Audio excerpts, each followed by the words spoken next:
Bismillahirrahmanirrahim. Lissalati sunnatun kathiratun nadhkuru minha khamsami'ati sunnatin faqat.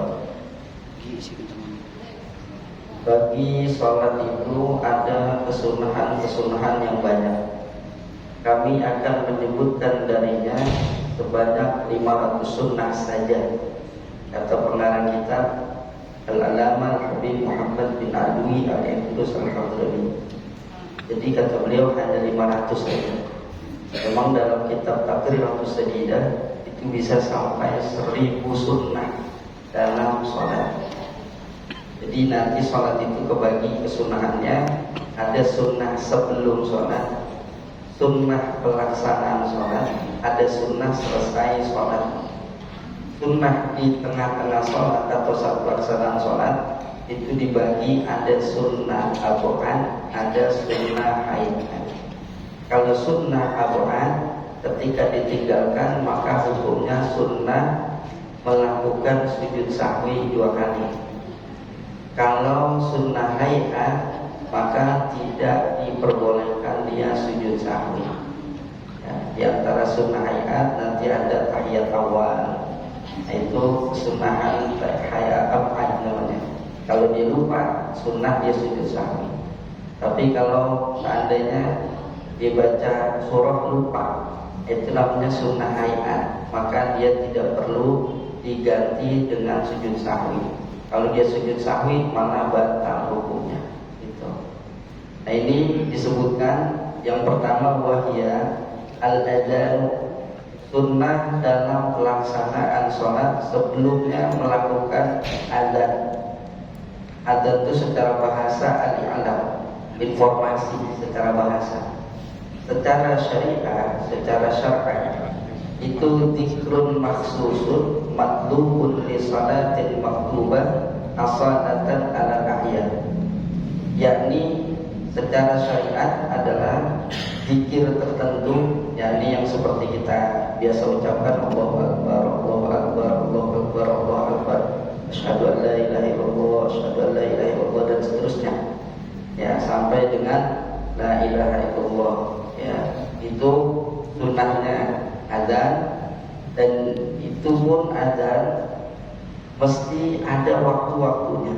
Jadi pada sholat yang tertentu, yakni sholat wajib, maka nanti terbagi ada sholat itu yang sunnah adzan dan sunnah iqamah, yakni sholat fardu dan sholat Jumat. Maka sunnah ada adzan dan ada iqamah. Seandainya kita sudah katakan jam 1 sholat zuhur dari tempat, karena kita mungkin dari perjalanan, maka sunnah sebelum sholat kalau kita ada berjamaah, katakan ada 5 atau 6 orang, sunnah ada, tapi nggak perlu pakai mic ya, nanti khawatir orang bingung itu ada adzan lagi. Itu sunnah adzan. Kemudian sunnah juga qomat ya, jadi kalau kita sholat sendiri bagaimana? Maka sunnah kita qomat. Katakan jam 2 baru sholat zuhur sendiri-sendirian, maka sunnah sebelum pelaksanaan sholat zuhur itu sunnah dia qomat, iqamah sendiri gitu. Ada juga sholat yang dia hukumnya sunnah iqamah tapi nggak disunatkan adzan. Contoh sholat jamak, sholat zuhur dengan asar digabung waktu perjalanan. Maka sunnah ketika mau sholat asarnya qomat saja, iqamah aja, nggak perlu adzan, tidak disunahkan adzan di sini.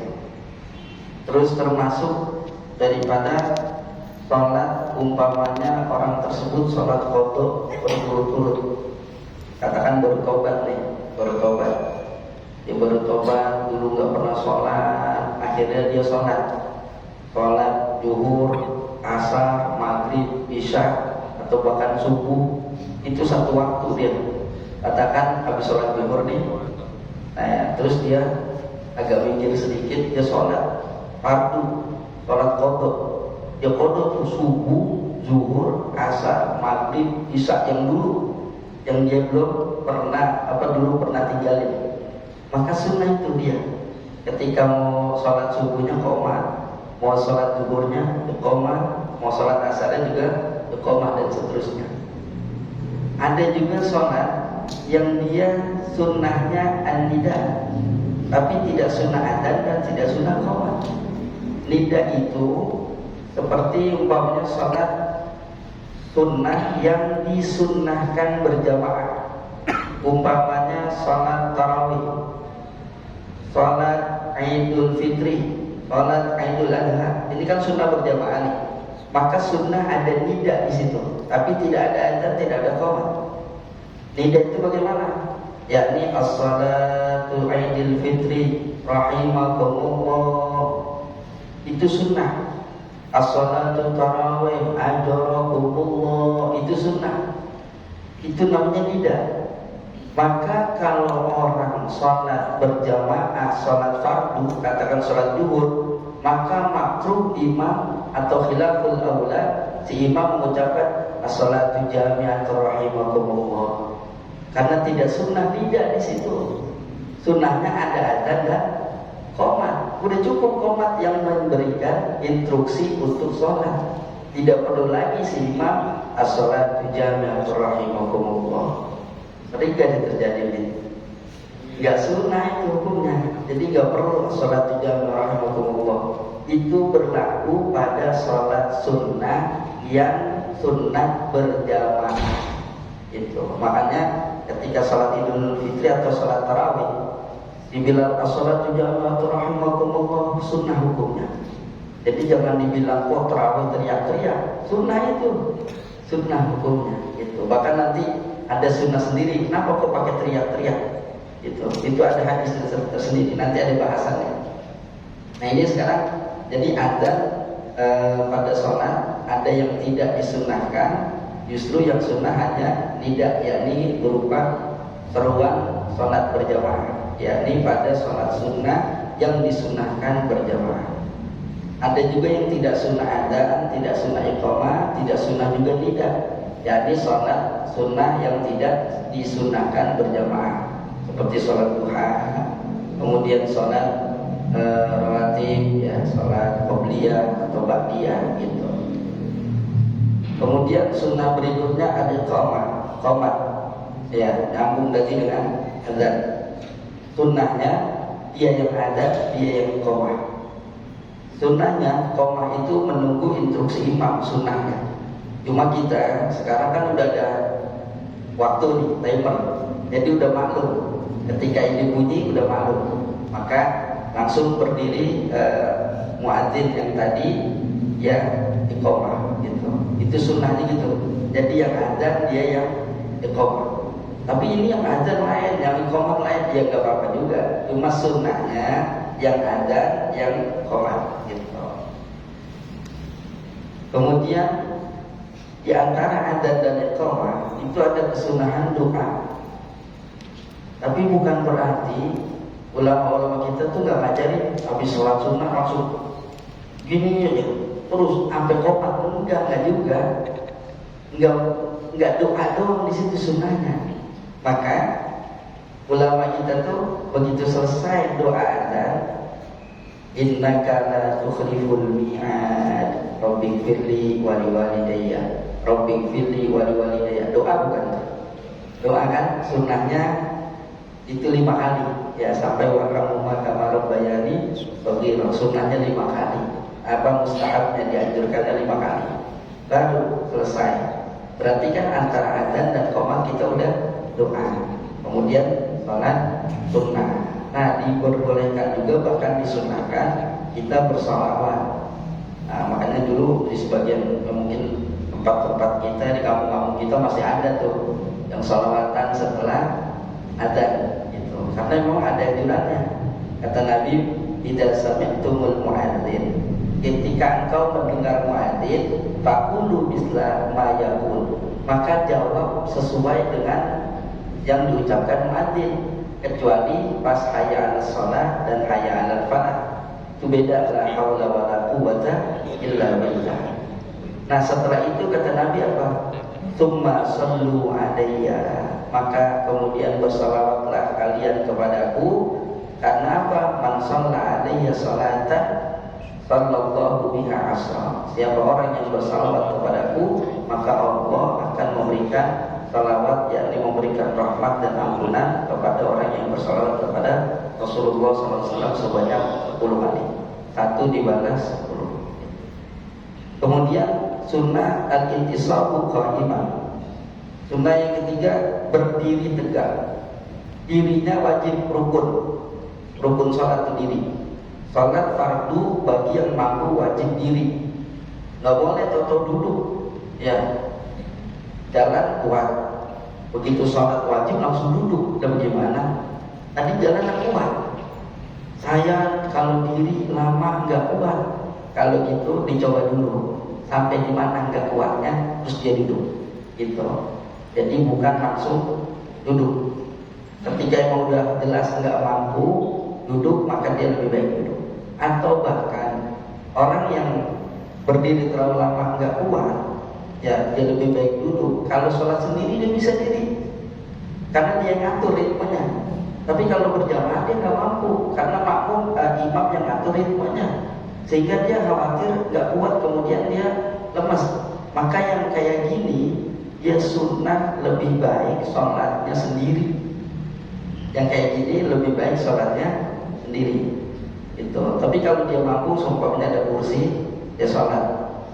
Begitu sampai baca Fatihah selesai, nggak kuat dia, duduk langsung, duduk, diperbolehkan gitu.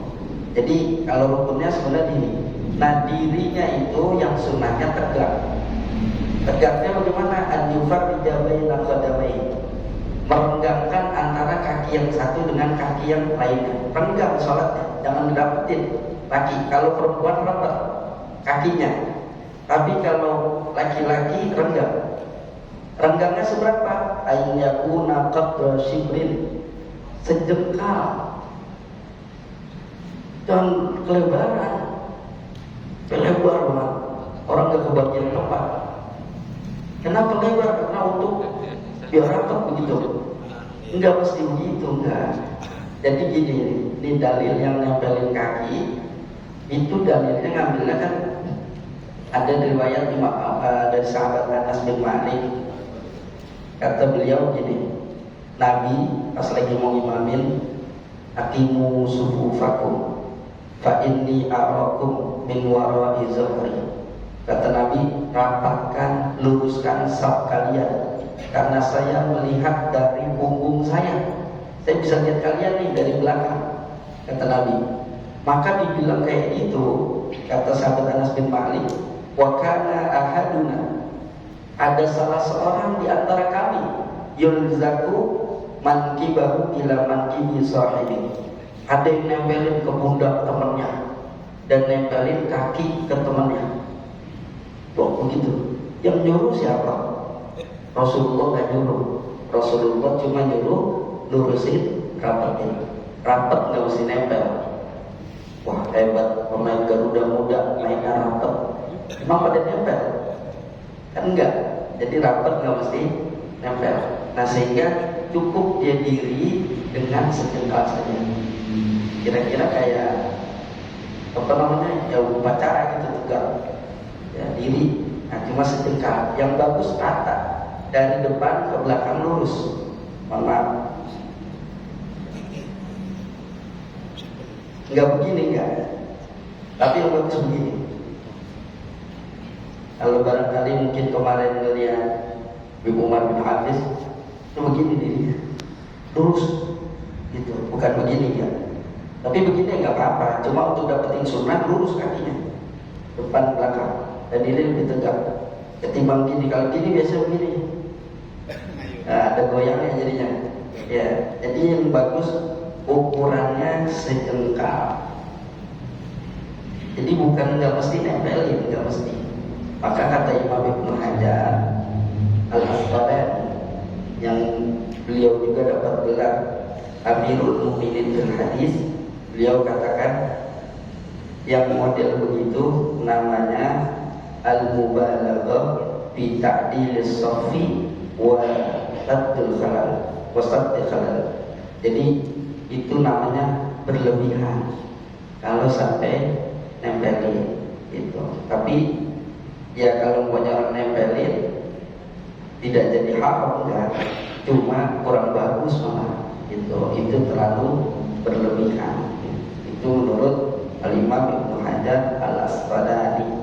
Bahkan kata perawi hadisnya yakni Yahya bin Ya'mar, kata beliau kalau seandainya hal itu yakni nempelin kaki ke kaki kawan kita saat sholat saat zaman kita ini, beliau zaman tabi'in ratusan tahun yang lalu, kata beliau kalau seandainya ditempelin zaman kita begini lana fara kabadri syams, itu orang bakalan lari gitu kan, gak enak, gak betah orang itu. Maka kita atur aja gitu sehingga tidak mengganggu kanan dan kiri kita ketika kita sholat. Nah itu kesunahan di dalam sholat ini sunnah dalam mazhab Syafi'i. Kenapa kok kita bermazhab? Kan harusnya ke Quran dan Sunnah. Jadi ibaratnya kita bikin kopi nih, bisa nggak kalau ukurannya bikin kopi ada air panas mendidih kita masak, ada kopinya, tapi nggak ada gelas, nggak ada sendok, bisa nggak kita bikin kopi? Susah. Kudu ada gelasnya, kudu ada sendoknya, dan takarannya kudu pas biar enak. Artinya apa? Kalau kita nggak paham langsung ambil dari sumbernya yang ada kepanasan kita nggak nyangkut gitu. Kita mau ambil mutiara di tengah laut langsung berenang, kira-kira dapat apa mati tuh? Nah, jadi makanya butuh perlengkapan dulu. Nah kalau yang alatnya lengkap silakan terjun ke Quran dan Sunnah. Yang kayak model kita alatnya belum lengkap, bacanya aja masih ya belum pas banget, apalagi tentang kaidah-kaidahnya, amkhosnya ya kita belum paham, nasakh mansukh kita nggak ngerti, ilmu arud nggak paham kita, ilmu adat nahwu shorof mantik bayan ma'ani badi arud balaghah kita nggak paham ini. Tahu ini ilmu ini? Pernah dengar apa belum? Apa itu balaghah, apa itu arud, mantik bayan ma'ani badi? Kalau udah menguasain ini baru bisa. Ini pun udah menguasain belum tentu bisa dia kalau nggak paham kaidah fikihnya gitu, kaidah usulnya. Maka yang kayak gitu nggak bisa kita langsung nyemplung, kita kudu ada ikutannya, yakni ulama di atas kita terus sambung menyambung sampai kepada Rasulullah SAW gitu. Makanya kata Imam Syekh Abdul Wahab Syarani kata beliau, yajibu alal awami, wajib buat orang awam itu an yuqalida ala ahadi minal abadil madai.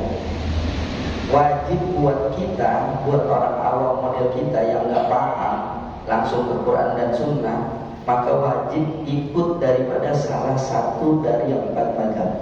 Imma Syafi'iyun, imma Malikiyun, imma Hanbaliyun, imma Hanafiyun. Terserah mau Hanbali, mau Hanafi, mau Syafi'i, mau Maliki. Tapi mayoritas kita biasanya Syafi'i. Nah, Imam Syafi'i kita ngikutnya mazhab Syafi'iyah. Pendirinya Imam Syafi'i. Nah, bukan beliau ujuk-ujuk mendirikan, enggak. Ini banyak sejarahnya nanti kalau diceritakan. Tapi intinya begitu. Nah, kenapa kok begitu? Karena nanti ada kelompok masing-masing di surga. Ketika masuk proses untuk masuk surga, itu semua ada benderanya. Satu kesatuan pada bendera Rasulullah. Nanti ada rombongan-rombongan lainnya, rombongan-rombongan kecil. Jadi nanti masuk surga itu zumara, secara berbondong-bondong. Jadi kita masuk tuh berkelompok-kelompok. Kalau seandainya kita masuk, katakan ke tempat wisata, ada panitianya, rombongan 1 atau 2 bis, kira-kira yang ditanyain kita ke panitia, kita gimana? Masuk aja udah, aman. Itu hebatnya rombongan itu. Jadi panitia aja selesai, udah kita tinggal masuk. Itu bagian kita yang tinggal ngikutin. Itu makanya ulama mengajarkan begitu. Baik, barangkali sampai di sini ada yang mau ditanyakan mungkin. Jika ada, silakan.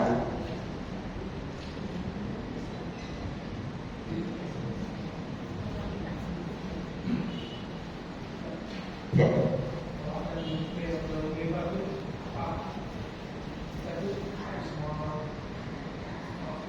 Alat bentuknya supaya kakinya terlalu bagus. Iya, iya. Masih tak boleh. Nah, jadi kalau seandainya ada yang terlalu lebar, ya, makanya ini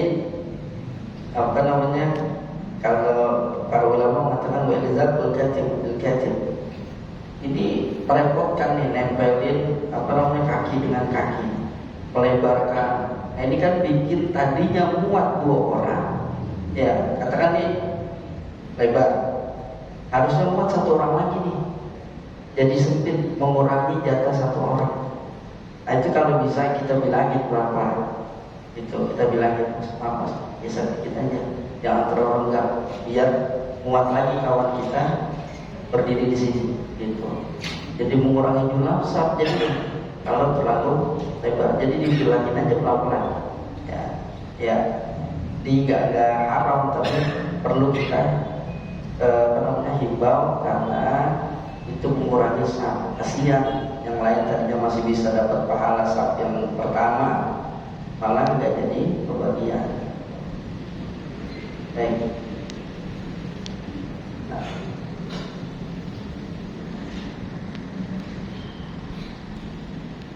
Assalamualaikum warahmatullahi wabarakatuh. Assalamualaikum. Ustaz, saya ingin tanya, akhir-akhir ini banyak orang melakukan sholat diniatkan karena mungkin supaya dimudahkan segala urusannya, mungkin karena takut masuk neraka, atau mungkin karena yang lain, karena ingin jodoh. Yang paling bagus itu sholat itu untuk apa? Jadi sholat itu sebenarnya puncak ketundukan, nihayatul tadzallul, karena kita ada sujud di sholat, sujud. Maka sebenarnya puncak penghambaan itu di sholat. Kalau puasa, iya puasa juga bagai ibadah, tapi beda ketundukannya sama sholat. Nah terus gimana kita? Ya karena tujuan kita diciptakan, wa ma khalaqtul jinna wal insa illa liya'budun. Yang diciptakan itu kita dan jin ya memang untuk ibadah kepada Allah. karena Allah udah. Jadi semata-mata mengharap ridho Allah. Nah, terus bagaimana kalau kita sholat niatnya biar rezeki lancar? Sholat duha biar rezeki lancar, terus biar gak masuk neraka. Jadi ikhlas itu ada 3 bagian. Yang paling tinggi murni, tidak ada embel-embel dunia, tidak ada embel-embel akhirat, karena Allah aja udah. Artinya apa? Bahasa kasar nih, yang penting Allah ridho. Mau masuk neraka kayak mau surga kayak, yang penting Allah ridho. Itu bahasa kasar gitu. Sebab kalau Allah udah ridho, neraka adem. Percaya gak kira-kira? Percaya? Ya. Jadi mau neraka mau. Yang penting Allah ridho gitu ya.